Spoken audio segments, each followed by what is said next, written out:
Good evening, imps. I'm Blue, and I'm here with the first ever episode of Reviews from Hell.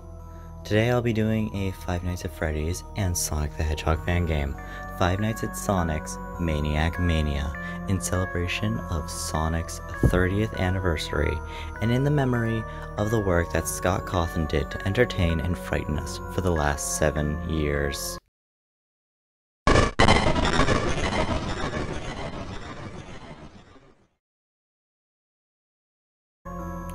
For those of you who have been living under a mountain for the past 7, almost 8 years, Five Nights at Freddy's was an indie horror hit from 2014 that grew in popularity over time. However, the creator, Scott Cawthon, has announced that he will be retiring.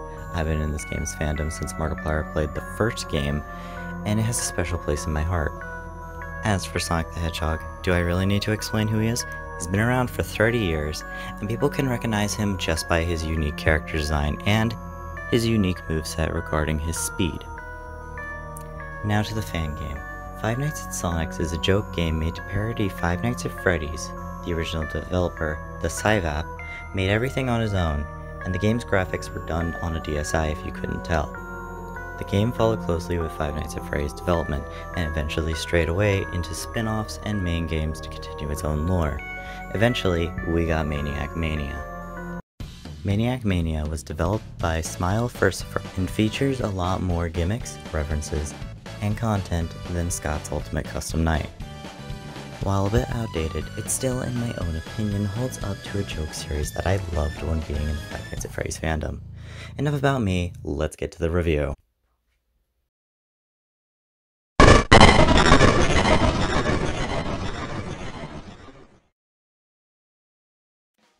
The graphics are way better than the previous games, having been made by God on DeviantArt. The lines are a lot cleaner, and the perspective of characters isn't that far off. That being said, this game isn't perfect. As an artist myself, I could see a few scuffs here and there, especially with the jump scares. The game isn't meant to be taken seriously, and even with that being the case, the art is fantastic compared to the others. I don't know how God was able to draw Sonic so many times and was only able to mess up the amount of spines on his head. It's 6, by the way. The title is also a nice touch, fitting with the Sonic vibe with bright colors and the classic Sonic finger wave.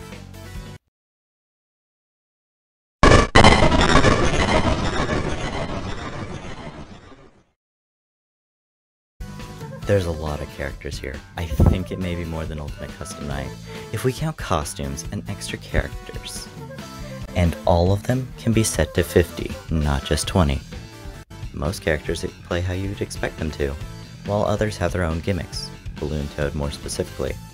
He will be the deity of this game, and toss in extra characters I mentioned earlier. And Phantom Balloon Toad is the flashlight stealer of the game. The costumes are just skins, so they don't change how the game plays, but changing Luigi Annette into Lou Nightmare Annette will change the tune playing on the music box to Luigi's Mansion's main theme. I thought this was neat. Everyone from the whole series is here, so there's a lot of customization when you decide to create your own perfect swirl of hell. The game even has a random AI button. There's also a character that doesn't take place in the nights, and said character is also my favorite. Dat Baby Gamer's Lefty Sonic, coming in with an adorable suit, bow tie, and top hat. She's the shopkeeper, and that's how you get the costumes, office props, and the adorable plushies that I spent all my money on first. And one of them isn't just cosmetic! Which brings me straight to the next topic.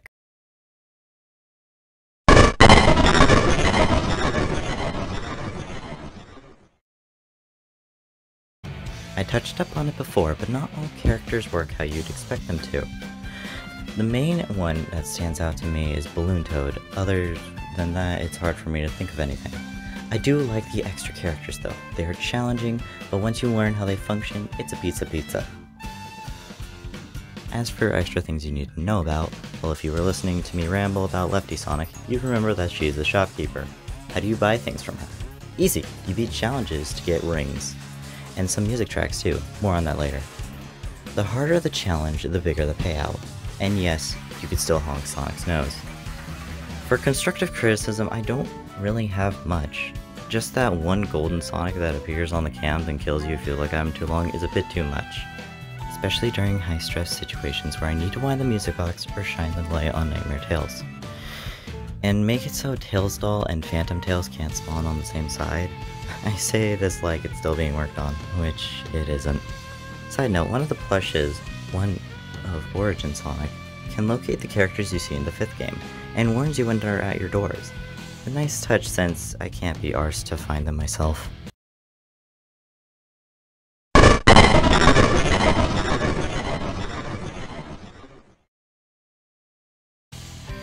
The music for this game isn't original, but the music chosen for everything fits really well. You can earn tracks from challenges like I said before. Voice acting is really good. I like Tails' voice especially. I wish it was his canon voice. Sometimes the voice acting falls flat, like with Yoshi and occasionally with Mario, but it doesn't detract much from the game. Most of the sound effects in-game are ripped straight from Five Nights at Freddy's and Sonic the Hedgehog, but I did hear a couple sounds that I couldn't recognize.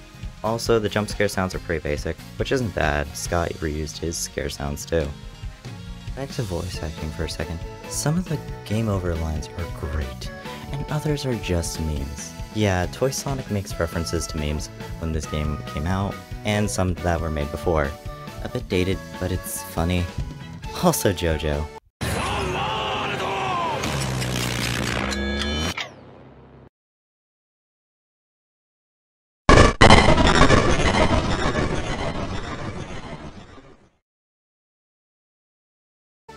Now for my personal thoughts to wrap up the video. I think this game is great. It has a lot of passion put into it. There's a couple rough edges, but that's fine. Nothing will be perfect. There's so much heart put into this game that it doesn't matter. Don't get me wrong, it frustrates me to hear and back. But it makes the times where I win so much more enjoyable. I took an entire 6 hours to beat the original Five Nights at Freddy's 420 mode. And when I won, I felt extremely proud, and I felt the same, if not better, when I beat Doom Eternal on Ultraviolence. This game may be a joke, same with the whole series, but as with all fan games, it's impressive that people make things like this just for the fun of making it. Now with that, wait, why is there more pages left in my script? Find me. Well, it appears there's more to this game than just the normal modes in shop.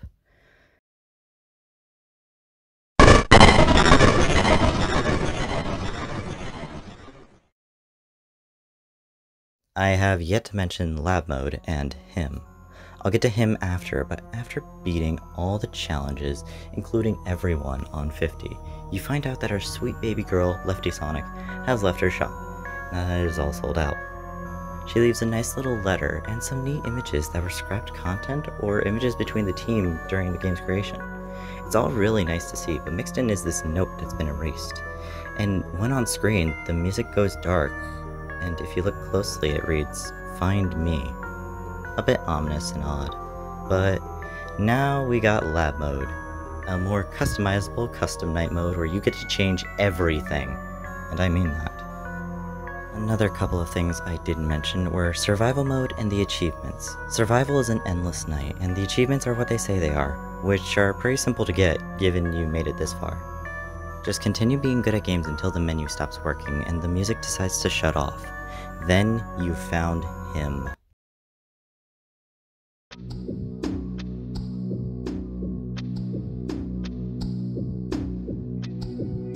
A Five Nights at Sonic's boss battle night.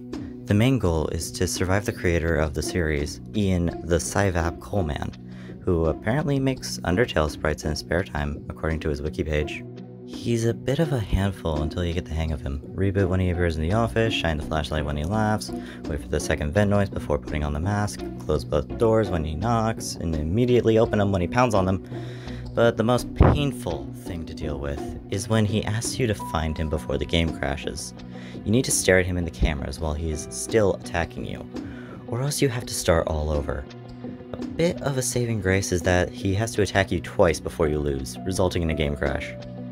But after all of this is said and done, he crashes the game again, and when you open it up, you see that you can now activate him in any of the modes. A bit nerfed, thank you Satan. And he also erases your survival records.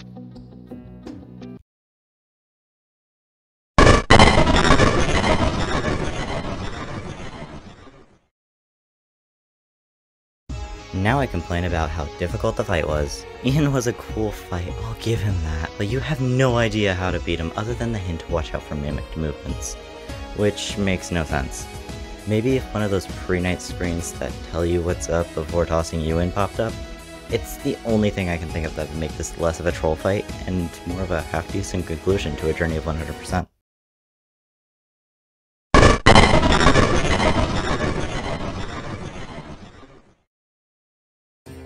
Aside from my gripes with Ian's boss fight, I thought Maniac Mania was a nicely put together game. And I'm sad that Maniac Mania Plus was never released. Maybe someday we'll see more into the Five Nights at Sonic series, but as it stands, everyone on Ian's team wants to be done with the series, but at least it ended on a good note. Now with that out of the way, this has been what happens when a random demon on the internet finds a game that was an inside joke that was made into a game, and that game went on to have a ton of sequels, eventually leading to the game that led to this review. This was Maniac Mania, a review from hell.